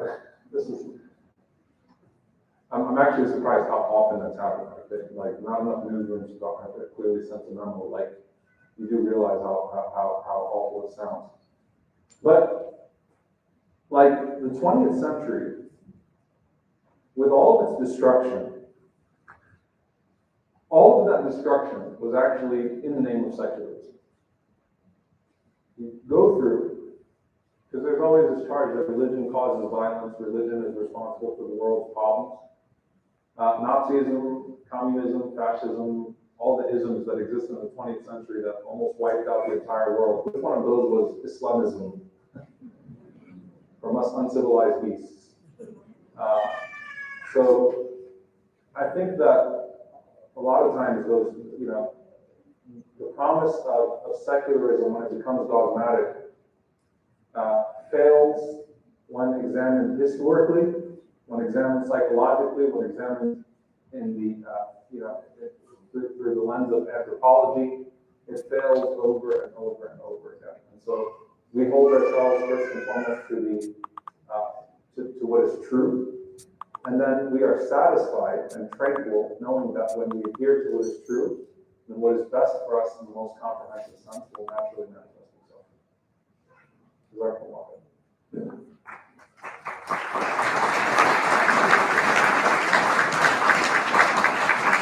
You have to choose.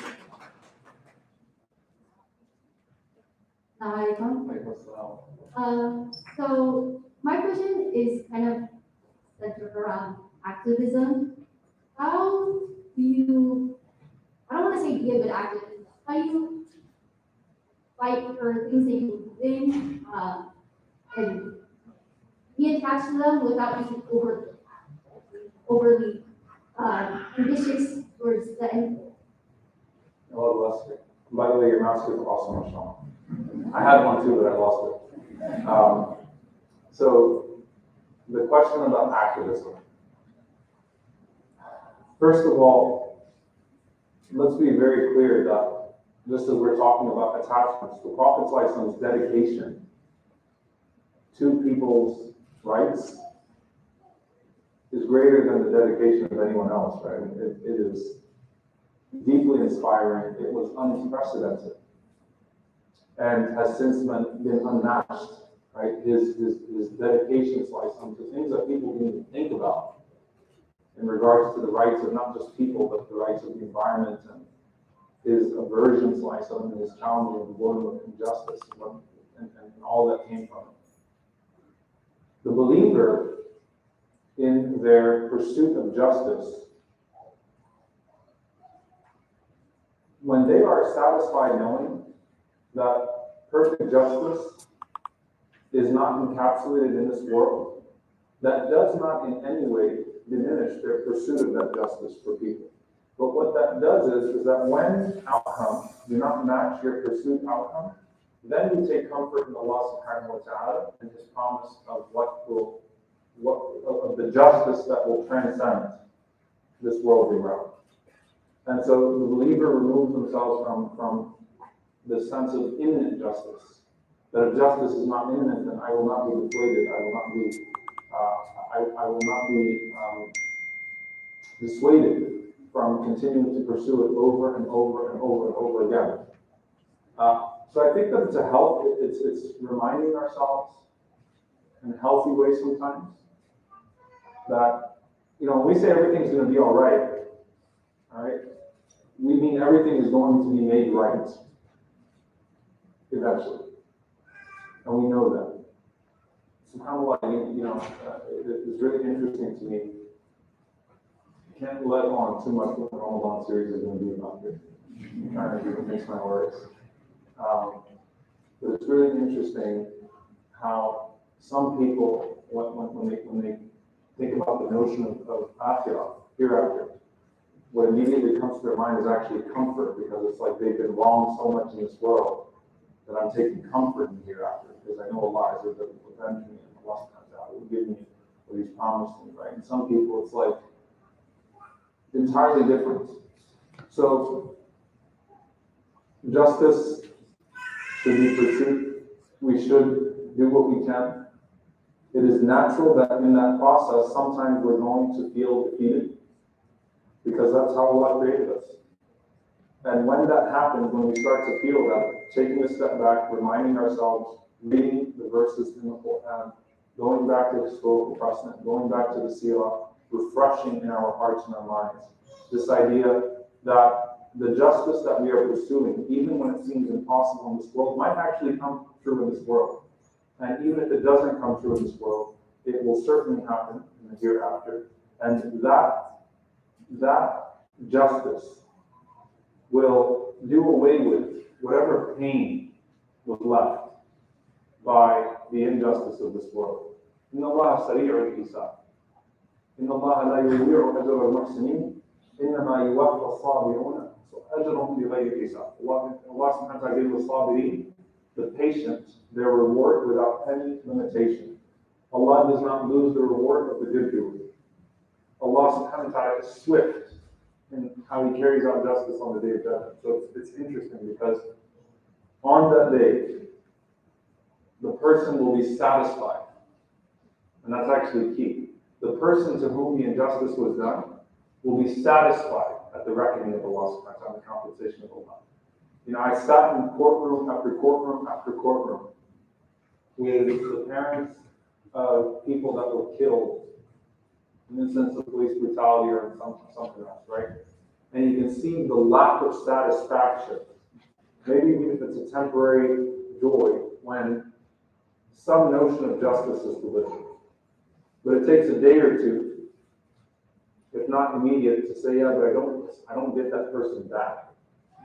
I still you didn't give me my son back, right? So that sweetness is still not there. In the Akhirah, this idea of justice being wholesome is very comforting when you actually take a step back. And then also, by the way, don't give up. SubhanAllah, how many times in the seerah did things seem impossible? One of the ways that you have to read seerah is you've got to read it in the time and through the lens that the companions were looking at the moment. Like, if I'm in the Khandaq, and I don't know that Fatah Makkah is coming, I can feel a great sense of defeat here. If I'm in the plot, I can really feel like, okay, I've exhausted my options. There's really nothing after plot, right? I mean, Makkah is done plot. Yet there's not even a possibility. Look what Allah has made out of those situations. And so Allah will free Palestine. Allah will free Al-Aqsa. We believe in that. We believe in that as an example. Even when things seem to get more and more difficult, we know that Allah subhanahu wa ta'ala will give what He promised. And when He does, this life or the next, it will be fully satisfied.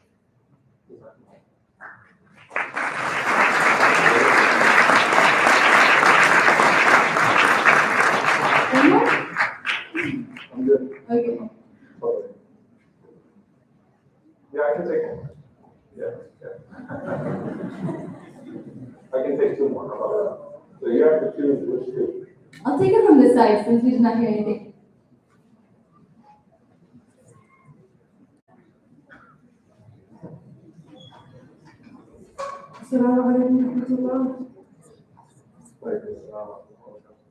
Speaking of disconnecting to reconnect, maybe they have acquired this feeling of a new lease on life.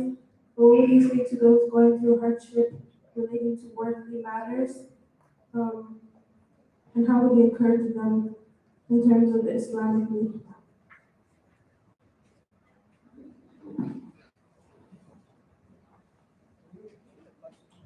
I believe the question is when a person is in the midst of a worldly hardship, how would you advise them to get through it? Look, I think it's important to actually accept that when a person is in the midst of hardship, it is natural that they will be overwhelmed by the hardship and that they really can't see that way out.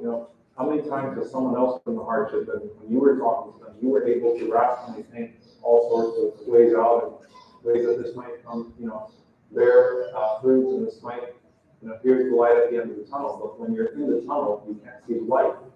You can listen to someone screaming outside the tunnel and saying there's light at the end of this tunnel, but when you're in it, you're incapable of seeing the light, which is why the trust of Allah subhanahu wa ta'ala becomes so crucial at those moments.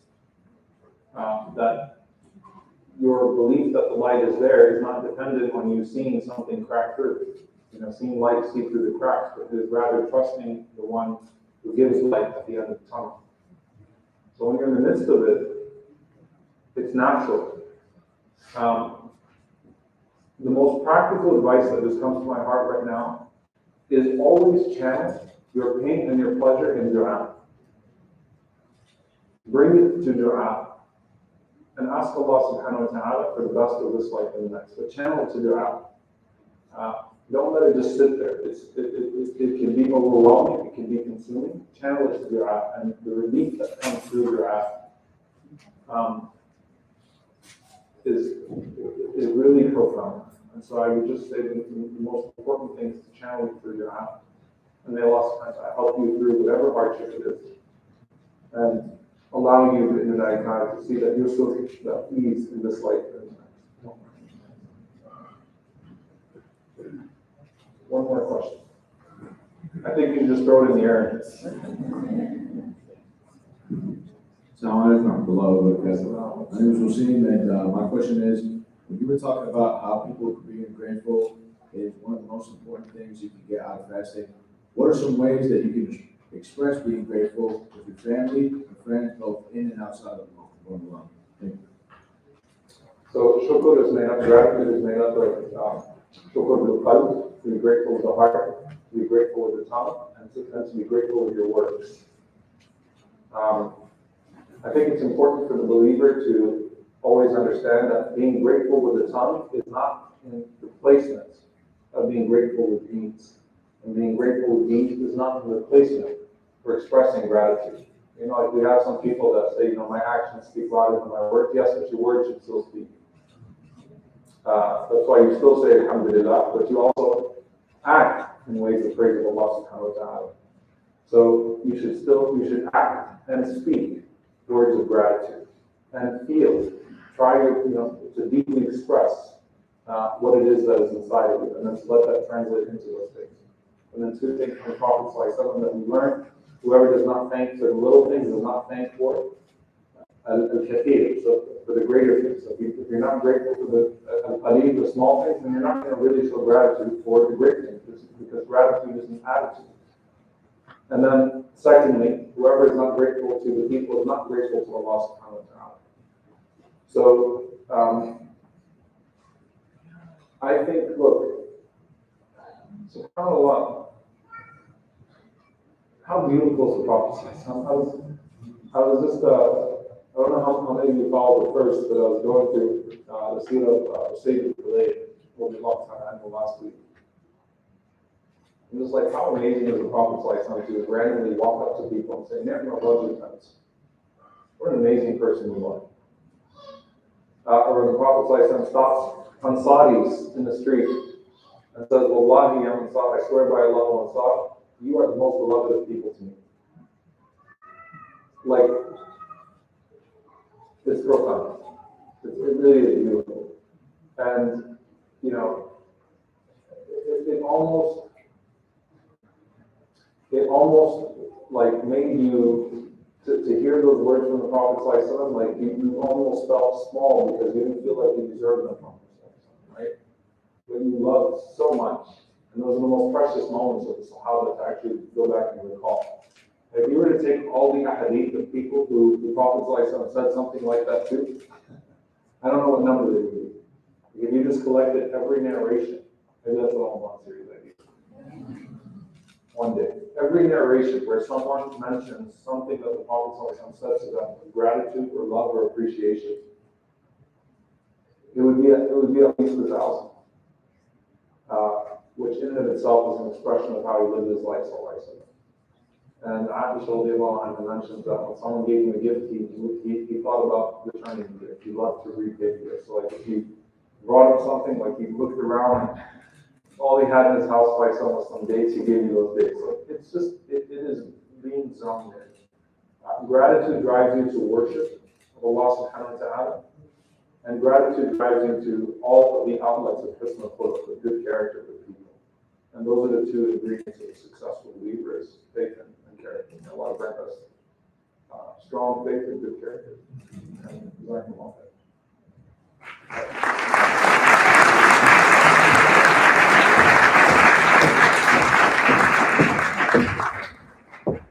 All right. That was all the questions for tonight. I know there's a lot of people who wanted to ask questions, but it was really not possible to get through everybody. So thank you all for being patient with that. Also, please help me give another round of applause for Imam and Suleiman for coming today.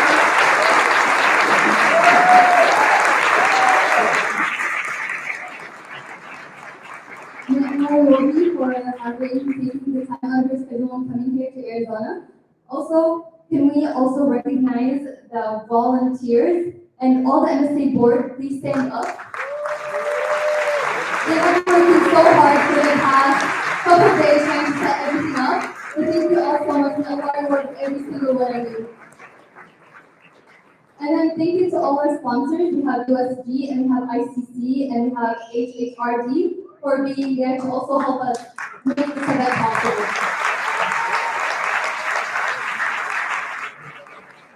And that concludes our events for today. Inshallah, we have a photo booth set up.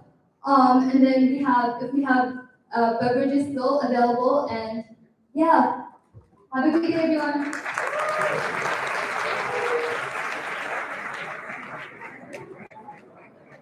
So